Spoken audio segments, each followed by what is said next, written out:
Rasulullah sallallahu alaihi wasallam bersabda, "Ajaban li amril mu'min, inna amrahu kullahu khair."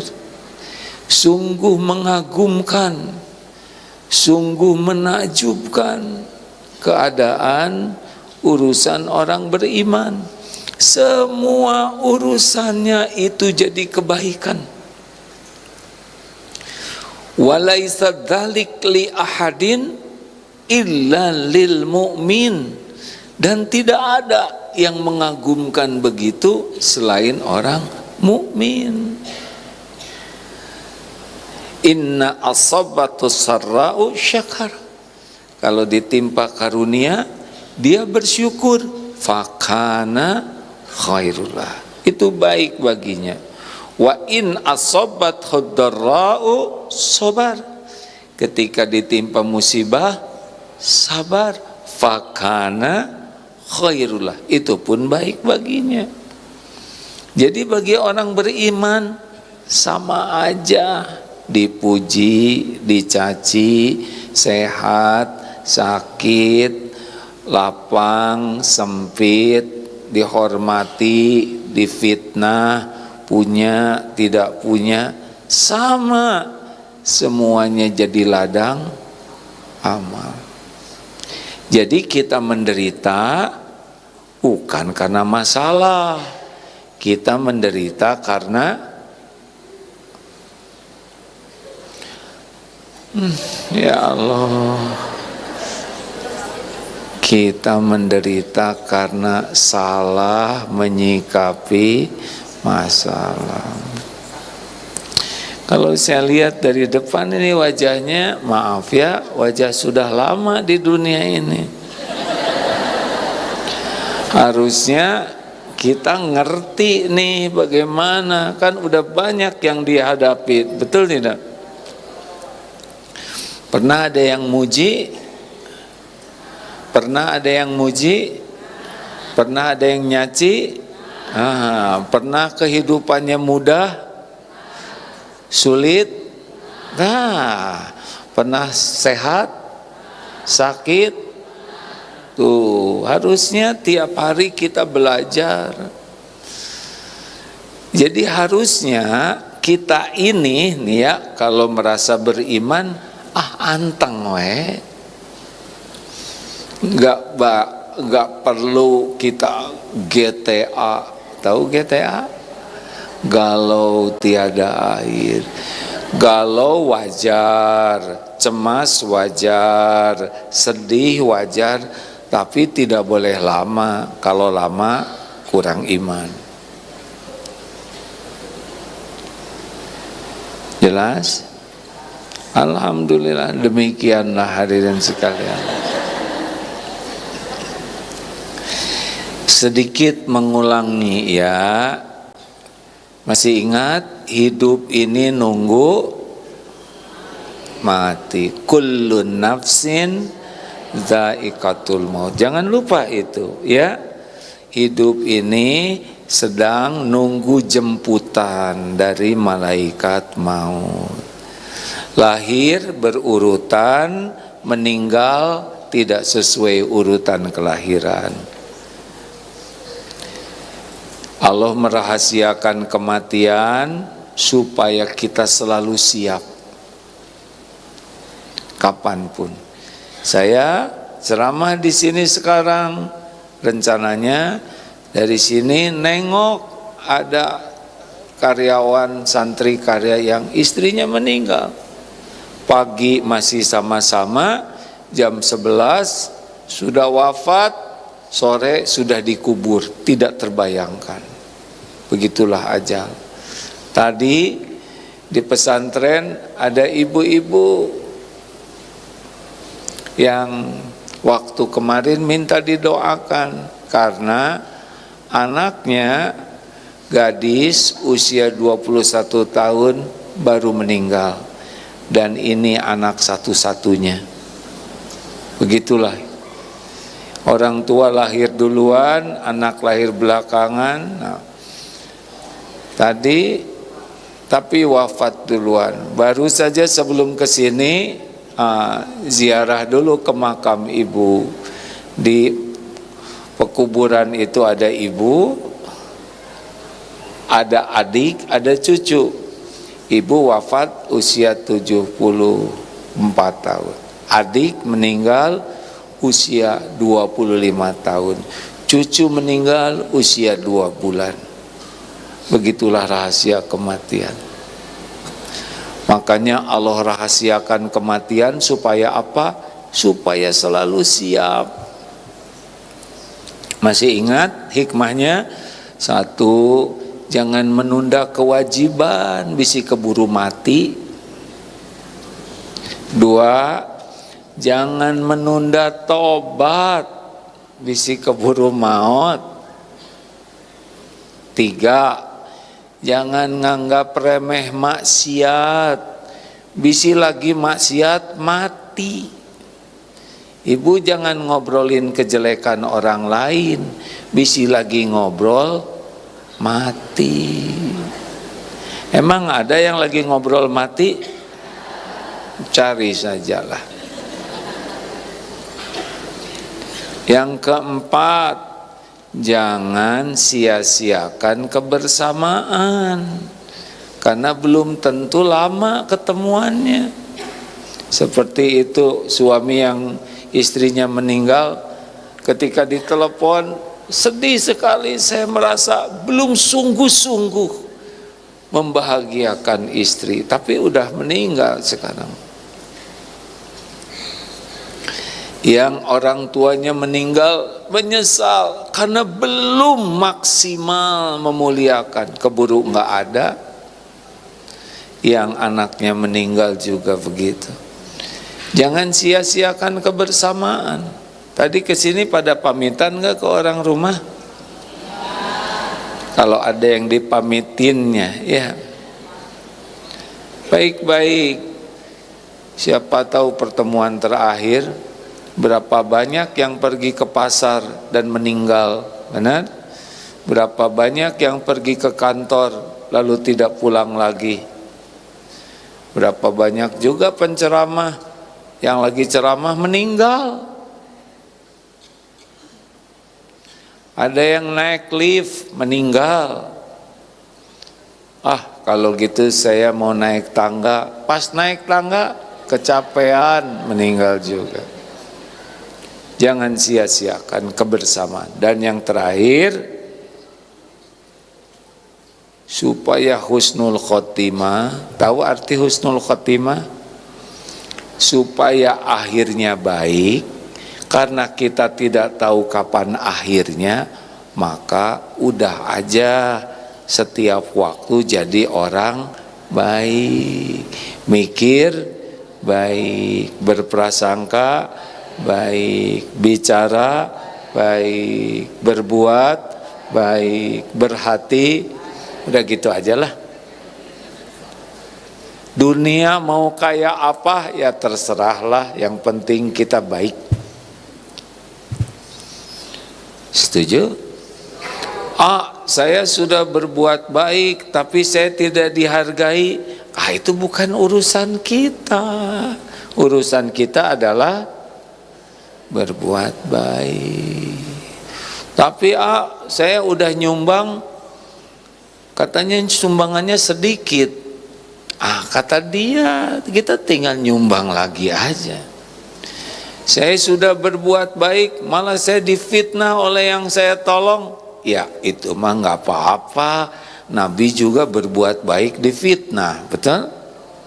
Bukan urusan kita. Saya sudah senyum sama tetangga, tetangga tidak senyum. Biarin, kan bibir kita yang ini. Kalau tetangga kan punya manajemen sendiri. Halo? Suami saya kurang menghargai saya. Ibu masih sibuk pengen dihargai suami, pengen dihargai Allah aja. Ibu bahagia. Nah, jadi gimana supaya kita enggak takut ngadepin hidup ini? Kita nunggu mati, selama hidup apa yang terjadi? Diuji. Wa nablukum bisyarri wal khairi fitnah. Al-Anbiya ayat 35. Nunggu mati, selama hidup ujian. Ujiannya itu ada yang tidak cocok dengan keinginan dan ada yang sesuai keinginan. Dua-duanya adalah jawab. Kurang mantap.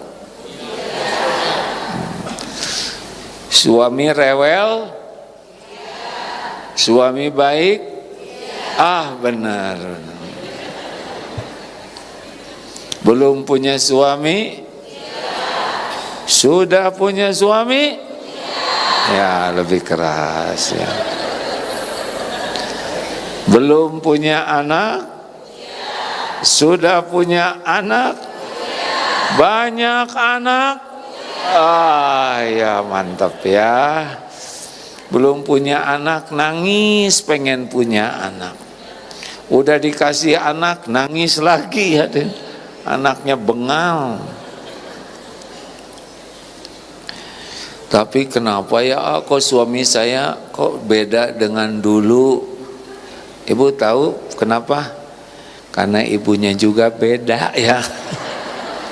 Dulu kan gak segini-gini amat, betul tidak? Jadi gimana dong? Ya ujian. Waktu masih muda, ujian. Makin tua, ujian.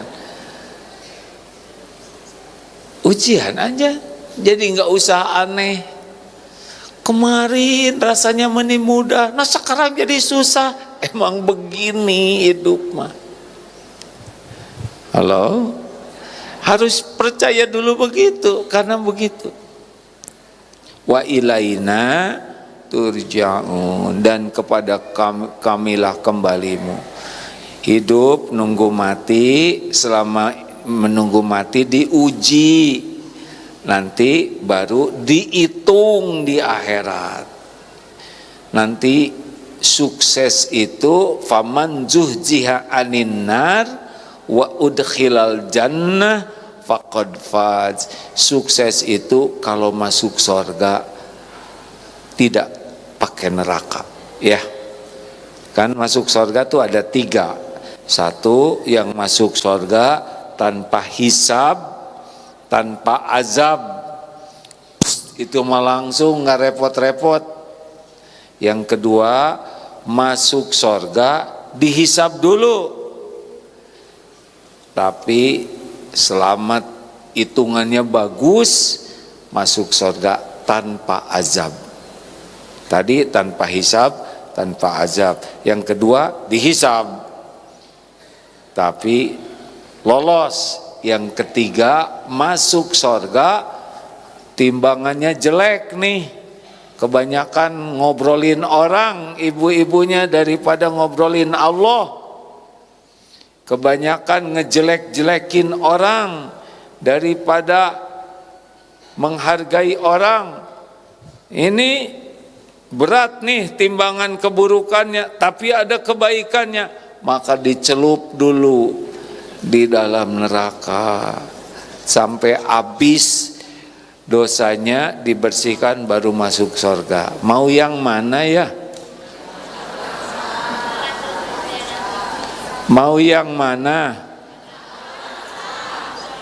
Yang jelas Allah mendengarkan tidak maunya ibu-ibu? Mau yang masuk surga tanpa hisab, tanpa azab? Tipis harapan itu. Itu hanya 10.000. Harapan kita mah masuk surga tanpa azab. Ibu timbang-timbang sendiri aja mulutnya tuh. Karena sebagian besar penghuni neraka itu penyebabnya 2. Mulut dan maaf ya, farjinya. Mulut dan ya begitulah. Jadi banyaknya orang masuk neraka tuh karena tidak jaga lisan dan berzina itu. Tapi ini lebih banyak yang masuk ke neraka. Hitung sendiri ya.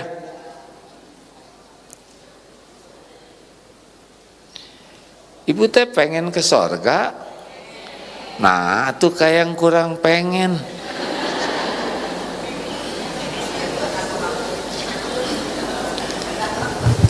Bagaimana menghadapi hidup ini? Gini Bu, dengar ya Bu, Pak. Jangan takut oleh ujian, karena yang mengujinya juga Allah yang maha baik, Allah yang maha penyayang. Antara kita dengan Allah, kepada diri kita, mana yang lebih sayang ke kita? Kita atau Allah? Kita mah enggak sayang ke diri ini, enggak, bohong. Apa cirinya kita enggak sayang ke diri? Yaitu suka bikin dosa. Kan setiap dosa tuh akan menyengsarakan kita. In ahsantum li anfusikum wa in asatum falaha. Jikalau kamu berbuat baik, kebaikan itu untuk dirimu sendiri. Al-Isra ayat 7 ya. Jikalau kamu berbuat buruk, berbuat jahat, dosa, maka keburukan itu untuk dirimu sendiri. Jadi sebetulnya siapa yang menyengsarakan diri kita? Yang jelas siapa? Jadi kita tuh menderita tuh akibat perbuatan siapa? Jadi ibu teh sengsara karena kelakuan suami atau karena dosa diri sendiri? Ah, suami sendiri lagi ya. Ya sudah, terserah. Saya tidak mau berdebat. Bu, Pak, yang memikul penderitaan dari dosa kita siapa? Kita. Allah yang menciptakan kita tahu kita banyak dosa, ditutupin. Makanya suami mau nikahin ibu teh karena enggak tahu. Yang aslinya kalau tahu mah enggak jadi. Benar Bu? Anak juga dan tahu ibunya kayak gitu mah nggak mau keluar dari yang ini. Ditutupin dosa kita. Siapa yang nutupin? Allah. Udah ditutupi, jadi orang nggak ada yang tahu tuh, tidak langsung diazab. Coba kalau tiap dosa dibalas oleh Allah, satu dosa ngeluarin satu cacing. Ibu teh cacingan, cacing semua, matanya penuh belatung, mulut, apalagi ini ya, otaknya, tubuhnya, menjijikan. Kalau langsung dibalas, enggak dibalas langsung tuh, ditutupi, tidak langsung dibalas, dikasih makan, kasih minum, kasih pakaian, betul tidak? Kasih tempat berteduh. Padahal Allah tahu ini orang banyak dosa. Kan kalau puntennya Allah tidak maha sabar, tinggal disambar petir we model kita ini ya kan. Mau ngapain ngurus model kita, nggak jelas sama sekali. Sholatnya nggak pernah khusyuk dan nggak ngerti. Sedekahnya pelit, cuma sisa jajan, itu juga minta pulangan ya.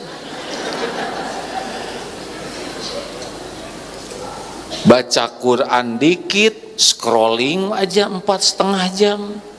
Giliran ada bacaan Quran di skip. Ngomongin kejelekan orang, otaknya dunia terus, mata berzina, mulut kotor, tubuhnya juga tidak dipakai jalan Allah, malah centil demi dinilai orang. Hatinya busuk, dengki, sombong, ujub, ke tetangga dapat nikmat sebel, tidak mau memaafkan orang, mulutnya gibah, bohong, fitnah, diurus oleh Allah, benar? Udah gitu didatengin lagi ke majelis taklim, diongkosin. Sama nggak punya ongkos, ada yang ngongkosin ya kan? Dibonceng, dikasih sabar, duduk di sini, Allah yang ngasih bu. Kalau nggak mah tidur sekarang. Digerakkan hamba Allah jadi jalan ilmu, dibukakan hati ibu. Tahu nggak bapak ibu, di majelis ini ada siapa aja selain kita? Ada malaikat rahmat yang memohonkan kasih sayang, ada malaikat yang memintakan ampunan. Keluar dari sini bisa rontok itu dosa-dosa. Allah yang ngasih. Nanti ada kotak infak lewat. Udah belum? Allah lihat tuh siapa yang pelit. Udah lewat di depannya pura-pura ngitung gitu, lama-lamain. Ketika keluar uang, itu uang siapa yang menyiapkan? Keluar uang, rontok dosa kita. Di jalan didoakan oleh binatang makhluk air supaya diampuni. Begitu banyak nikmat dari Allah. Nah, Allah yang maha baik itulah yang ngasih ujian ke kita. Betul tidak bu? Jangan acting kalau capek tuh ya, jangan gede buru. Enggak nih capek pisan, sok atuh maut ya kan. Biasa capek mah, ada semuanya juga capek, penjahat juga capek, betul tidak? Betul bu? Kok betul sih? Kemudian sakit. Cik, sakit apa aja? Iya, nenek teh, nah, nu karaos, cik. Nyeri. Cung yang nyeri huntu. Oh.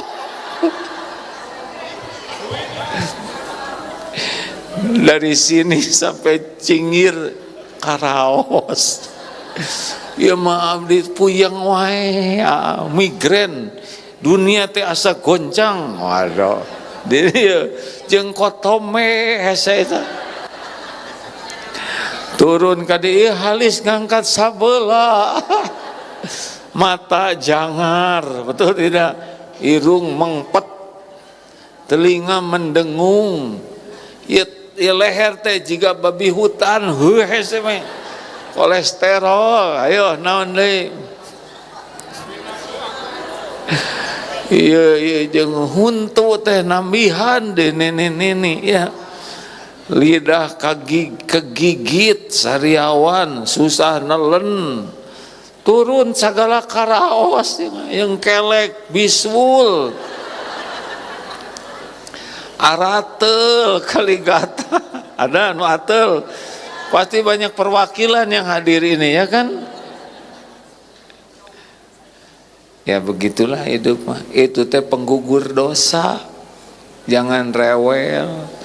Oh itu mah meninggal karena kanker, itu teh dihabiskan dosanya. Mudah-mudahan ridho. Nanti di akhirat beda hitungannya tuh.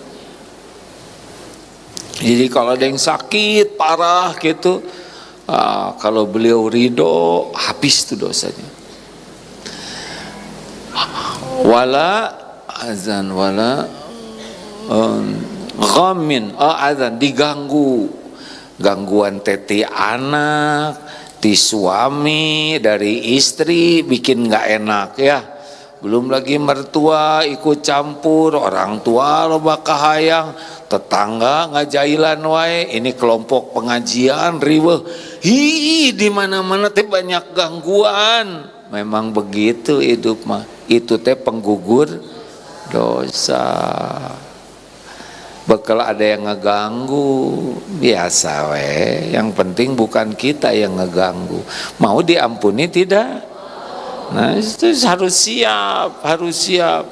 Tapi tetangga eta mah ngehina aja, Nabi juga yang mulia dihina, masa kita yang hina asli nggak ada yang menghina ya. Kita kan hina betulan. Tapi tetangga saya pika sebelen, lah kan kita pika utaheun, kembar ya. Jadi gimana ngadepin yang gitu? Biasa we, emang kayak gitu. Jalanin aja. Hujan pasti berhenti, betul? Badai pasti berlalu, pesta pasti usai, ya kan? Ceramah pasti bubaran, betul tidak? Malam pasti jadi siang. Hidup mah ada waktu-waktunya, sing sabar, tenang jalanin.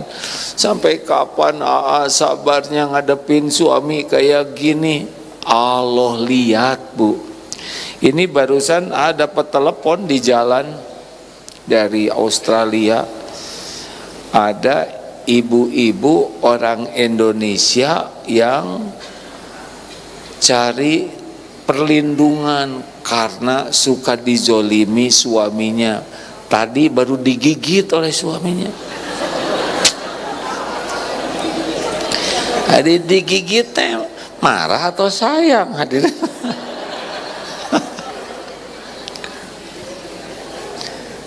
Baru dengar suami menggigit begini.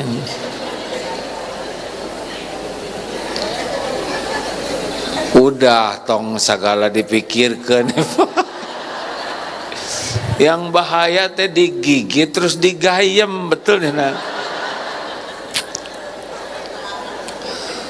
Tapi dengar begitu, anak dua sudah umur 21 tahun. Gimana ini?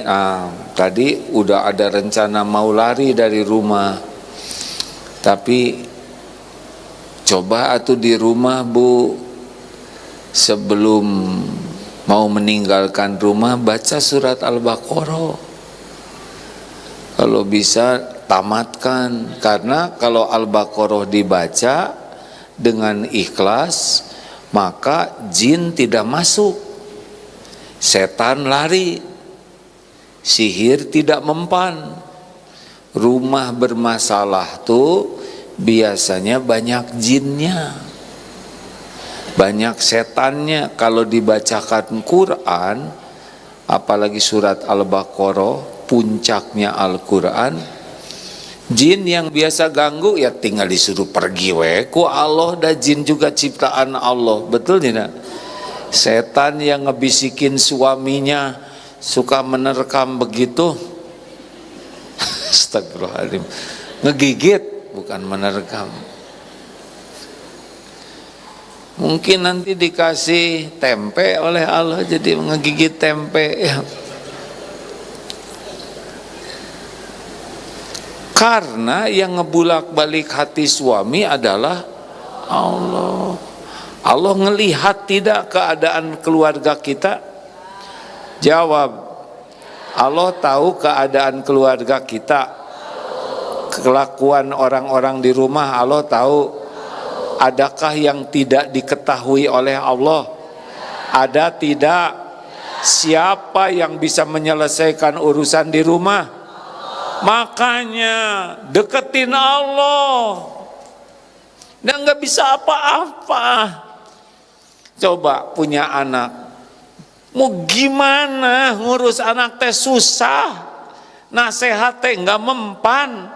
Ibu kita nasehatin boro-boro mempan ke anak, nasehat ke diri sendiri aja nggak mempan. Bener? Apalagi anak-anak itu ibu teh ngomong naon. Diam kalian, jangan marah-marah.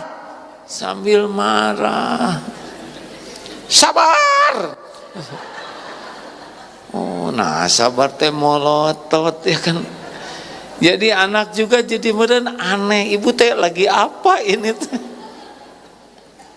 Bukan tidak boleh memberi nasihat, Tapi nasehatin dulu diri sendiri, ku anfusakum wa ahlikum naro.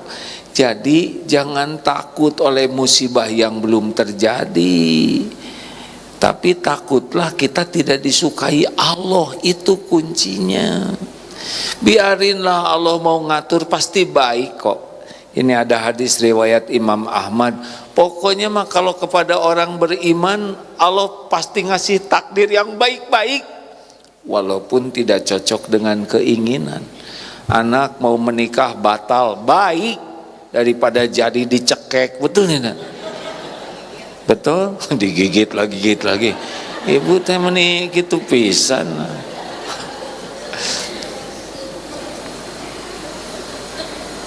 Jelas? Tos, jangan takut oleh masalah yang belum terjadi. Takut tidak disukai Allah, itu aja. Jadi pikiran kita mah sekarang nggak usah kebanyakan mikir. Gimana caranya saya disukai Allah? Saleh beres. Tos, tong rewel. Allah lihat cuma dua. Innallaha la yanzuru ila suwarikum wa amwalikum walakin yanzuru ila qulubikum wa a'malikum. Allah tidak lihat casing, tidak lihat harta, semuanya milik Allah ya kan, tapi Allah lihat hati dan amal kita. Tos sekarang mah sibuk ngurus hati dan amal. Jelas Ece? Nenek jelas? Disebut nenek tuh doa panjang umur. Tuh kan jadi seneng. Tidak disebut neng, nggak pantas.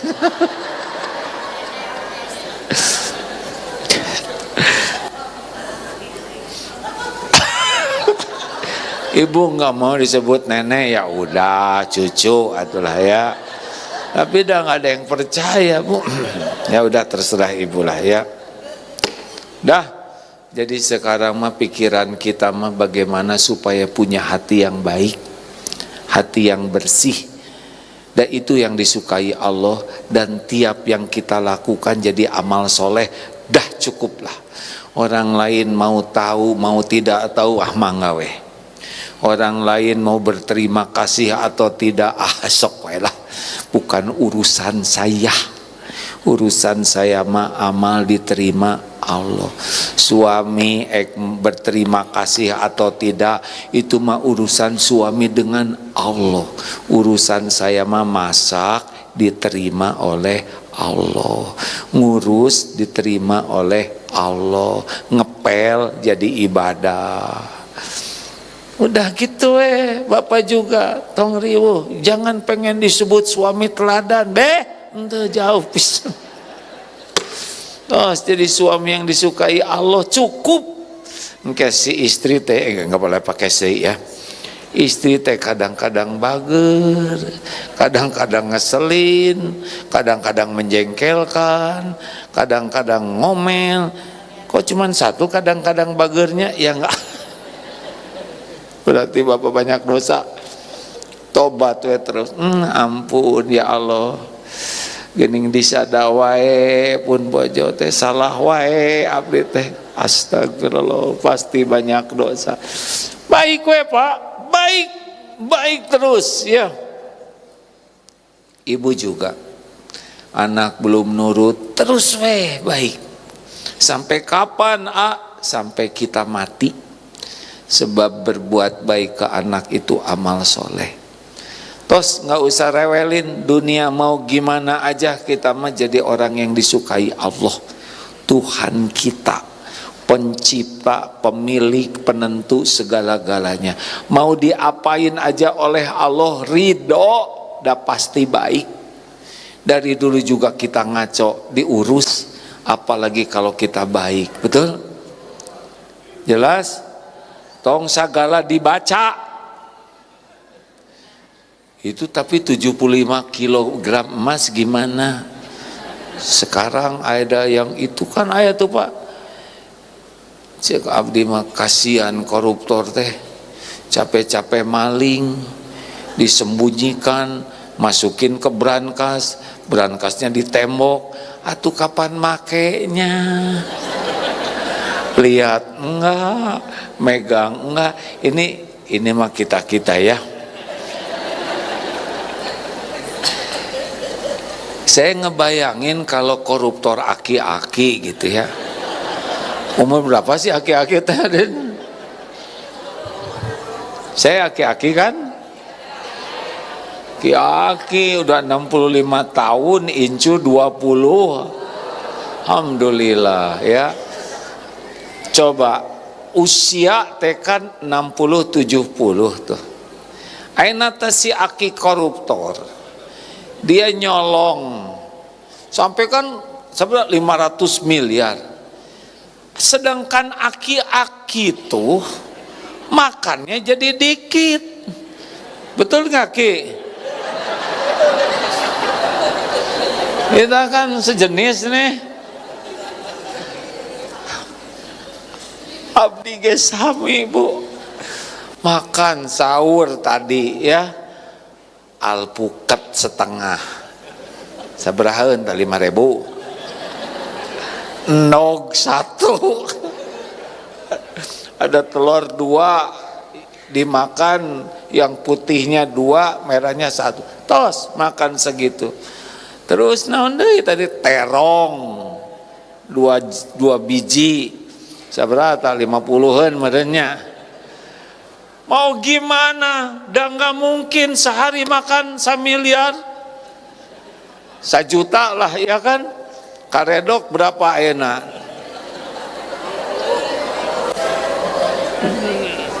Berapa banyak sih kita makan teh? Sedikit, betul tidak? Dah makan kebanyakan diare. Jadi mau diapain? Sok sekarang koruptor katakanlah sekali makan sehari 1 juta, berarti sebulan 30 juta, setahun cuman 360 juta, 10 tahun 3,5 miliar. Jadi eta 500 miliar rek dikamanakeun. Sekarang emas ada 75 kilo, sugan digayam gitu, dikemut, emang coklat. Mau diapain? Mati sekarang ditimpuk emas ya, dicor pakai emas, enggak dibawa, betul tidak? Hanya karena kurang iman. Mau apa? Hidup mah cuman mampir sebentar lah. Udah nggak akan ngomongin itu. Sok keheul Saya mau sisa umur teh tenang. Nggak usah segala dibaca ya Nek. Pertama mah nggak ke harti ya. Nggak usah segala dibahas. Itu teh kunaon artis eta make nikah cicing ya. Udah jodohnya biarin. Nggak usah terlalu, bukan tidak boleh baca, tidak usah buang-buang waktu membaca yang tidak manfaat, apalagi membaca yang ngotorin hati. Nggak usah segala diobrolin. Kalau sepak bola ngobrol naon nini ngobrolkeun sepak bola, ke harti pisan. Iya, ijazah juga udahlah, bosen ya nggak? Tinggal lihat ijazah sendiri weh, benar? Udah ngirit lah, nunggu mati yang enak aja yang kita baca, betul? Ngobrolnya yang enak, dan tidak ada obrolan enak selain ngobrolin Allah. Ngobrolin orang mah lieur. Mau mikir apa? Segala dipikir teh lieur. Yang enak mah mikirin ingat ke Allah. Ibu nggak usah kebanyakan ingat suami, liar. Dipikir geda nggak berubah, betul tidak? Betul tidak Bu? Sok ibu ayeuna centil, nggak ngepek. Jadi icen, ibu-ibu centil. Udah Bu, pokoknya mah keheul ka suami mah ambil wudhu, sholat. Ya Allah. Sholat apa? Sholat apa? Taubat. Ampun ya Allah. Semua kepahitan teh diundang oleh dosa saya. Ampun. Suami yang error, kita yang tobat. Sama ya si Kasep ge, Pak. Kenal istri saya teh makin tua makin sensitif. Huai saeutik tong huai wae Pak. Jika kudanil. Allah disebut kudanil. Ini mah Om dengerin. Astagfirullah. Udah. Ya Allah ampun, ya Allah ampun, astagfirullah. Katanya wanita kan ada saatnya menopause. Nah itu lebih sensitif perasaannya tuh, lebih gampang cemburu. Padahal siapa yang mau gitu sama kita. Bahkan baca Al-Baqarah, kenapa nenek baca Al-Baqarah bisa air nu melet si Aki katanya. Padahal rugi nu melet kayak jinnya juga ya. Jinnya juga mun ya teu kudu dipelet nu kieu mah pimaoteun. Nah, saya jadi lucu nih, astagfirullah. Bu, Pak, udahlah, dengerin ya. Jangan segala diribetin. Kata para ulama, 9 dari 10 masalah teh udahlah digampangin sepanjang bukan kemungkaran. Kalau kemungkaran serius, meninggalkan kewajiban serius, atau membahayakan. Tapi yang celetak-celetuk biasa maskeun bae lah. Aki-aki tak meni kitu-kitu teh keun bae. Ki tong centil keun bae. Ringanin ya Pak. Si emak masak asin teuing keun bae. Tinggal minum we yang banyak, kumur-kumur beres. Daripada si emak teh beger, masalah. Digampangin urusan mah ya Bu ya. Si bapak kerekeun bae. Daripada dibangunin nanti jadi marah. Dah tinggal cocokan we kunaon tos boboh. Jangan segala dicarek. Betul? Dengerin ini. Sepanjang bukan kemungkaran, meninggalkan kewajiban dan membahayakan, dibuat mudah we. Bapak ke rumah ternyata spray bantal diganti warnana pink, keun bae.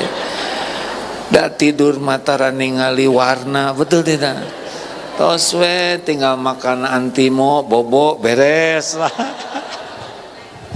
Enak hidup sederhana teh Bu, mau enggak? Tidak segala nanya teh enak, tidak segala ingin tahu teh lapang, tidak segala diobrolin enak, tidak mau segala tahu enak, tidak usah segala diceritakan enak, hati yang enak. Jangan banyak ikut campur urusan orang. Mau ngapain? Bahkan kalau orang sebel ke kita juga iskeun bae. Yang penting kita enggak sebel ke dia. Tapi tetangga eta mah hajinya kurang mabrur. Tahu dari mana? Kemarin enggak bawa oleh-oleh. Maneh mah bukan tidak mabrur. Si Ece yang oleh-oleh. Kalau teu diajak biarin. Teu diajak ngobrol tinggal zikir. Betul tidak? Teu diondang tong datang. Teu ditanya tong ngajawab. Enak, hidup mah simple. Aya nu hitut tinggal napas pakai mulut. Beres. Benar? Kita nga-WA teu dijawabkeun bae, jawab sendiri we. Nu penting mah hate bersih, maafin orang-orang. Istri ngomong nggak enak, maafkan. Suami celetak-celetukna teu enakeun, maafkan. Maafkan. Mertua ye nanya wae, maafkan. Orang tua yang ngajak ngobrolna eta wae, maafkan. Barudak teu nurut, maaf. Eta nu hutang teu daek mayar,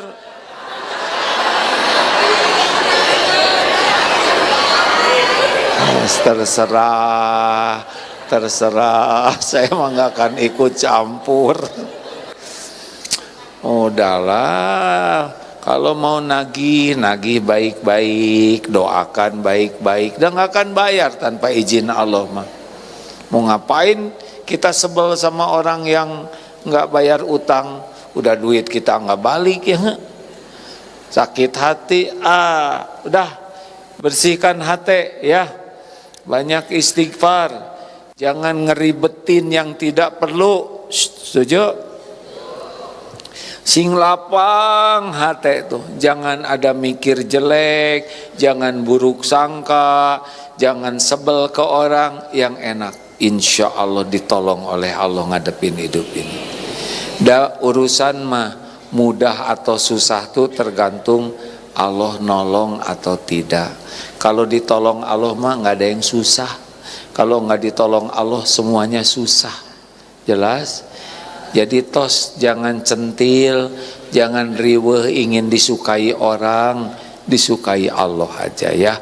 Allah maha dekat, Allah maha mendengar, Allah selalu bersama kita, Allah udah tahu semuanya, nggak usah rewel.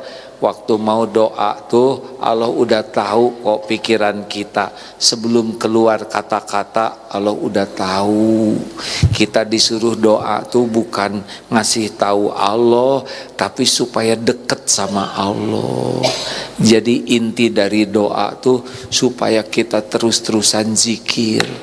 Jangan ditunggu-tunggu kapan, Allah udah tahu kapan waktunya ya. Jangan kok belum aja dikabul, tenang, Allah udah tahu, ada waktu yang pas ya. Kapan dong nggak usah tahu, biarin nanti Allah udah tahu. Allah maha tahu segalanya, maha tahu kapan waktunya. Tenanglah ya, jalanin aja hidup. Nggak lama kok hidup ini, nggak, udah kelihatan kok ya. Udahan kita godaan pisan hadirin. Ceramah dari pagi tetamat-tamat, ningali air tuh gimana, istighfar walaupun niatnya baik tapi kan belum waktunya. Ada yang jarang ibadah tapi tiba-tiba semangat ibadah, saum. Pas adzan duhur tuh hampir aja katanya gue buka, habis adzannya sama gitu katanya. Sia-sia. Terima kasih Bapak Ibu, nggak usah ada yang nanya lah ya. Jangan mempersulit orang lain. Sok sedekah bismillah. Boleh ada pertanyaan yang ringan. Ayo petugas punten. Dari sini mau takziah. Kebayang sedihnya pagi masih sama-sama di jalan meninggal, sore udah dikubur, nggak kebayang ya. Ya hidup begitu. Ada pertanyaan? Ibu? Assalamualaikum. Sering nanya ya. Udah sama jawabannya. Ya. Ya. Assalamualaikum warahmatullahi wabarakatuh. Assalamualaikum. Saya dengan Dina dari Lodaya. Mau tanya. Boleh Bu. Mau tanya Ustadz, kalau kita sering memposting hal-hal kebaikan di status WA, itu bagus. Ya. Bagus. Tadinya kan niatnya untuk muhasabah diri sendiri, tapi kadang ada orang yang bilang dari sisi yang negatifnya, ada yang bilang pencitraan kayak gitu, gimana kita nanggapinnya? Nah, mikiran batur kan. Karena udah dibilangin, Ibu tong sagala dibaca, tong segala dikupingkeun tos. Ibu niat ya Allah saya dapat ilmu manfaat, saya sebatos. Udah dibaca oleh Allah, siapa tahu orang dapat manfaat. Maksudnya begini Ustadz, apakah itu riya nggak gitu? Nggak tahu Ibu apa. Kan itu mah urusan Ibu dengan Allah. Kalau Ibu niatnya dipuji, dikagumi orang, pengen nambah follower, berarti ada kemungkinan ria. Salah satu cirinya kita kurang ikhlas, kalau dipuji nambah semangat, tidak dipuji tidak semangat, dicaci patah semangat, tak eta kurang ikhlas. Kalau ikhlas mentas soe lempeng. Oke, ya Bu. Kasih. Salam ke tetangga yang ngomongin itu ya. Udah nggak usah segala dibaca lah. Betul? Dan mau sebaik apapun diri kita pasti ada yang nggak suka. Ada yang bagian netral, ada yang bagian suka, ada yang bagian nggak suka. Nabi juga begitu. Apalagi kita yang ngaco. Ya, satu lagi. Ini sebelahan gini. Ya udah Ibu nanya ke sebelahnya. Oh yang ini Ya. aja. Assalamualaikum Waalaikumsalam. Saya mau nanya, bagaimana caranya agar kita bisa mentobati dosa mulut kita, mata kita, semua tubuh kita, selain kita menjaga agar kita bisa merawat tubuh kita itu. Baik, Ibu kalau mau bisa banyak zikir, kuncinya jangan banyak bicara. Kalau yang tidak manfaat ya, itu bicara terus. Ya kalau saya diam di sini sejam kan jadi masalah. Bukan tidak boleh bicara, tapi bicaranya manfaat. Orang susah zikir karena terlalu banyak bicara sia-sia dan bicara dosa. Makanya Ibu diam. Nanti Ibu biasakan istighfar. Nanti Allah tahu Bu. Allah tahu kita lagi astagfirullah, astagfirullah. Nanti oleh Allah dibuka hati kita, jadi bisa melihat dosa-dosa kita. Kan kita bisa ingat dosa itu pertolongan Allah. Mulai aja dari istighfar ya. Ya Allah, wahai yang maha mendengar, telah Engkau dengarkan apapun yang terucap. Ampuni ya Allah sekira ada ilmu dan niat yang salah. Hujamkan pada diri kami hanya ilmu yang Engkau berkahi. Jangan biarkan ada ilmu yang salah yang ada pada diri kami. Ya Allah, ampuni semua dosa kami sebanyak apapun. Engkau sudah saksikan semua dosa yang ada. Ampuni dosa yang tidak sengaja, ampuni dosa yang sengaja, yang berulang-ulang. Astagfirullah. Ya Allah, jadikan umur yang tersisa ini betul-betul hanya selalu bersamamu. Allahumma a'inna ala zikrika wa syukrika wa husni ibadatik. Tolong ya Allah agar hati ini jadi hati yang selalu ingat padamu, yang tidak pernah lupa, yang selalu merasa Engkau melihat, mendengar, menyaksikan segalanya. Jadikan hati ini hati yang tidak pernah berpaling darimu, lisan selalu basah menyebut namamu. Jadikan ya Allah sisa umur ini jadi ahli tahajud, ahli sedekah, ahli amal yang ikhlas. Allahumma ya Karim, karuniakan kepada kami lahir batin sehat walafiat, rezeki yang halal berkah, rumah tangga sakinah, anak-anak yang soleh solehah. Jadikan sisa umur kami ini ya Allah berkumpul dengan orang-orang yang berakhlak baik. Jadikan sisa umur ini istiqomah, dan bila waktunya tiba jadikan akhir hayat kami husnul khotimah. Ya Allah, undang kami ke Baitullah sebelum ajal tiba. Allahumma inna nas'aluka imanan kamilan wa yaqinan sadiqan wa qalban khashi'an wa lisanan zakiran wa amalan mutaqabbalan. Allahumma inna nas'aluka taubatan nasuha wa taubatan qoblal maut wa rahmatan indal maut wa magfiratan ba'dal maut. Allahumma inna nas'aluka husnal khatimah wa na'udzubika min su'il khatimah. Rabbana atina fid dunya hasanah wa fil akhirati hasanah wa qina azabannar. Amin. Terima kasih. Subhanakallahumma bihamdik asyhadu alla ilaha illa anta astaghfiruka wa atubu ilaik. Assalamualaikum warahmatullahi wabarakatuh. Makasih Ibu, sampai jumpa bulan depan ya. Assalamualaikum. Bersama saling